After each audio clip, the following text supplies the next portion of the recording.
There's been strong international reaction to the attacks in Jabalia. Iran's foreign minister has been visiting Turkey. Let's bring in Sinem Koseoglu. Sinem, I understand there's been reaction there. Take us through it. Well, yes, Sami, Iranian foreign minister visited his Turkish counterpart this morning, and they had a bilateral talk along with interdelegation talks. And on Tuesday, Abdullahian, Iranian foreign minister, was in Doha meeting with Qatar officials and Hamas political leadership. And he mentioned that with the same delegation, they were here in the Turkish capital, Ankara, this morning. And he must be received by the Turkish president around these hours right now, following his joint press conference with his Turkish counterpart, Hakan Fidan. Two top diplomats were very harsh in their critics against Israelis' attacks on Palestinians in Gaza.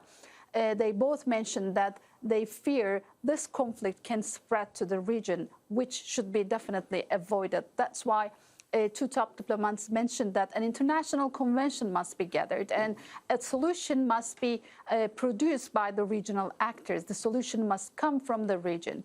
That's why Iranian foreign minister underlined that his president, Ibrahim Raisi, who will be visiting Turkey very soon upon the invitation of his Turkish counterpart Recep Tayyip Erdogan, is working around the clock and negotiating with other Muslim countries' leaders for a possible solution.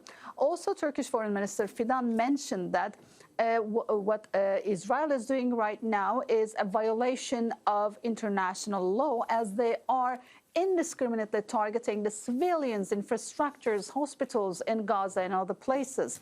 And he mentioned that Turkey couldn't stay silent. That's why he urged an international convention that should be gathered very soon. And he underlined that his country, as Turkey, was ready to become a guarantor for this possible international peace. He mentioned that first a ceasefire must be established and a permanent peace must be established. And a two-state solution is the only way out for both Israelis and Palestinians, which means going back to 1967 borders and Jerusalem becoming the capital of the independent Palestine state. This is what they mentioned. But on the other hand, Iranian foreign minister mentioned that Israel killed civilians with illegal weapons, and he raised his voice about this, and he mentioned that his country was continuing on negotiations, but thinking that Turkey is asking for a potential guarantorship